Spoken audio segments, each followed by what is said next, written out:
जुलाई को बांकीपुर की hot seat पर उपचुनाव हुआ, मतदान हुआ और ऐसे में बता दें कि अब ये देखा जा रहा है कि आखिर 3 तारीख को क्या नतीजे आएंगे।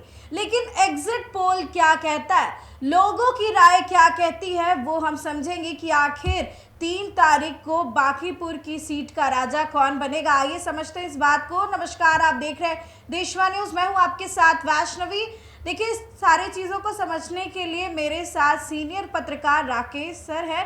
राकेश सर, हम समझेंगे आपसे सर किस तरीके से जो मतदान हुआ, मतदान में हल्ला हंगामा हुआ, सब कुछ हुआ, लेकिन ऐसे में मैं भी बूथ पर थी, बहुत जगह कवर किया जहाँ पे पीके का नाम सबसे ज़्यादा आ रहा था। तो आखिर भारतीय जनता पार्टी या पीके या रेखा गुप्ता, क्या लगता है सर? देखो, चुनाव संपन्न हो चुका है, उपचुनाव हो चुका है और भाजपा के गढ़ कहे जाने वाले बांकीपुर सीट के लिए 3 अगस्त को परिणाम घोषित हो जाएंगे। लेकिन इससे पहले जो कयास लगाए जा रहे हैं उसके बारे में मैं बता दूं जी। कि मुख्य मुकाबला अभी जो है वो प्रशांत किशोर यानी जन सुराज के जो सूत्रधार हैं प्रशांत किशोर और बीजेपी के बीच ही माना जा रहा है। तो गेम से रेखा गुप्ता आउट है, ऐसा लग रहा है। हाँ, जो हम लोगों ने कवरेज किया, जहाँ जहाँ बूथों पे तुम भी गई थी, कई बूथों पे तुम लोगों ने मतदाताओं से बात की, हम लोगों ने भी बात की है। तो जो अभी तक के जो लोगों के जो मूड समझ में आया है, जो लोगों के जो भावनाएं जो समझ में आई है, जो लोगों ने किस तरीके से मतदान किया, तो उसमें ये साफ नज़र आ रहा है कि मुख्य मुकाबला जो है वो अब जो त्रिकोणीय बताया जा रहा था वो कहीं ना कहीं कांटे की टक्कर जो है वो प्रशांत किशोर और बीजेपी यानी जन सुराज और भाजपा के नीरज कुमार के बीच देखी जा रही है। और अनुमान लगाया जा रहा है कि इस बार जो हार जीत का अंतर होगा जी, वो बहुत कम मार्जिन से होगा। जो भी जीते, या तो प्रशांत किशोर जीते या नीरज कुमार जीते, लेकिन हार जीत का अंतर काफ़ी कम होगा।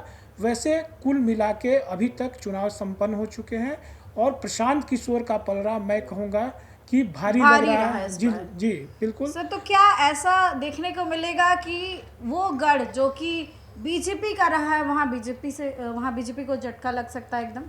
हाँ बिल्कुल, इस बार जो लोगों के जो मूड हैं, जो मतदाताओं से जो बातचीत में जो नतीजे निकल के आए हैं, उससे ये लग रहा है कि इस सीट को झटका लग सकता है बीजेपी को। लेकिन एक दूसरा मामला भी है कि जो इन दो दलों के बीच आरजेडी और प्रशांत किशोर के बीच जो वोटों का बंटवारा हुआ और इंटैक्ट वोट जो है, जो भाजपा का जो कैडर वोट है वो भाजपा को गया और जो विपक्षी वोटों में जो बिखराव हुआ है तो उसका फायदा जो है वो कहीं ना कहीं नीरज कुमार सिन्हा को भी मिलता दिख रहा है। यानी कि ये साफ तौर पे नहीं कहा जा सकता है कि नीरज कुमार सिन्हा ये सीट लूज कर रहे हैं, बीजेपी ये सीट लूज कर रही है। इन वोटों के बिखराव का फायदा जो विपक्ष के जो दो धड़े हैं प्रशांत किशोर और आरजेडी की रेखा गुप्ता, इनके बीच जो वोटों का जो बिखराव हुआ उसका कहीं ना कहीं फायदा जो है वो बीजेपी के नीरज कुमार सिन्हा को भी मिल सकता है। और निश्चित रूप से हार जीत का मार्जिन मैंने कहा कि कम होगा जिस तरीके से 51,000 50,000 से ऊपर वोटों से जिस तरीके से नितिन नवीन जीते थे, हाँ उस प्रकार इतना बड़ा मार्जिन नहीं होगा। बहुत कम मार्जिन से हार जीत होगी और साफ तौर पे ये दावे के साथ नहीं कहा। हाँ, इतना जरूर है कि बूथों पे जिन लोगों से हम लोगों ने बात की, खासकर मुस्लिम मतदाता है, वैसे भी मुस्लिम मतदाताओं का वोट जो है वो बीजेपी को कम जाता है, वोट प्रतिशत जो है वो बहुत कम जाता है। तो ऐसे में इसका फायदा जो है वो प्रशांत किशोर उठा लिए हैं और एमवाई समीकरण पे भी इस बार असर देखने को मिला है। एमवाई समीकरण जो है वो इंटैक्ट नहीं रह पाया। आरजेडी के जिस तरीके से आरजेडी को वो पूरा वोट जाता था, एक तरफा वोट वो अब बिखर गया, वो कहीं ना कहीं प्रशांत किशोर की तरफ डाइवर्ट हो गया। हाँ। सर, यही बात जो है राष्ट्रीय जनता दल की तरफ से भी कही गई, कहा गया कि हमारी लड़ाई दो भाजपा से, एक प्रशांत किशोर और एक भारतीय जनता पार्टी, और इन्हीं दोनों की वजह से सब कुछ गड़बड़ हो सकता है।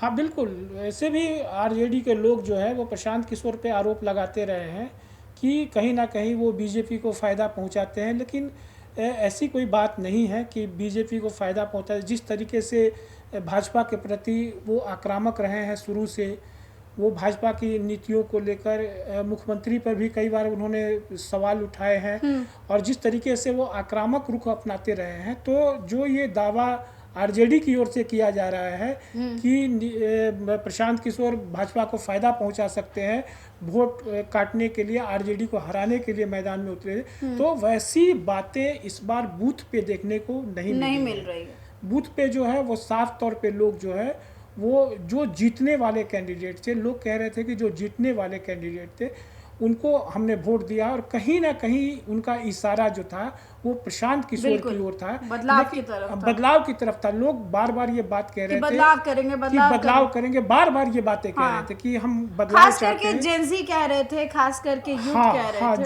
जो दिल्ली का जो जंतर मंतर से जो आंदोलन हुआ उसका भी जो असर है इस चुनाव पर देखने को मिल रहा है, उसका भी असर जो है इस चुनाव में देखने को मिला। जिस तरीके से बिहार में दो बार बवाल हुआ, तोड़फोड़ की गई और जेएनजी जिस तरीके से आक्रोशित था, तो उसका असर भी इस चुनाव पे देखने को मिला है। लेकिन कहीं ना कहीं ये वोटों का जो बिखराव हुआ है, जैसे जो सवर्ण मतदाता है, सवर्ण मतदाता भी जो है वो बीजेपी की तरफ मुखातिब रहे हैं, लेकिन इस बार उनका भी कुछ ना कुछ वोट प्रतिशत घटा है। लेकिन जो कायस्थ मतदाता है उनका वोट जो है वो निश्चित रूप से बीजेपी की ओर गया है। सवर्ण मतदाताओं का भी वोट बीजेपी को मिला है।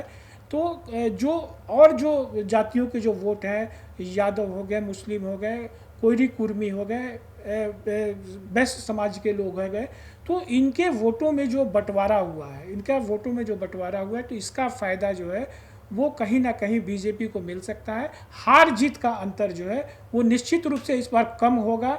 जो पिछले जो आम जो चुनाव हुए थे 2025 में विधानसभा के, उसमें जिस तरीके से 50,000 से अधिक वोटों से, 51,000 के करीब वोटों से जो भाजपा के राष्ट्रीय अध्यक्ष नितिन नवीन वो जीते थे, इस बार जो है उसमें कहीं ना कहीं कमी आएगी।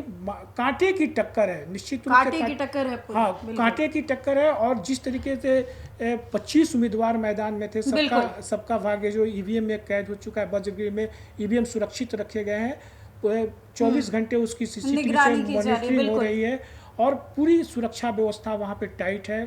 परिंदा भी पर ना मार सकने वाली व्यवस्था है। लोग जो भी आरोप लगा रहे हैं ईवीएम को लेकर या जिस तरीके की भी बातें कर रहे हैं, उस बार वैसा कुछ भी देखने को नहीं मिलेगा। और इस बार का जो परिणाम है वो निश्चित रूप से कहीं ना कहीं प्रशांत किशोर की ओर झुकता जरूर दिख रहा है, लेकिन वोटों के बिखराव का फायदा जो है वो बीजेपी को भी मिल सकता है और हार जीत का अंतर जो होगा वो निश्चित रूप से कम होगा।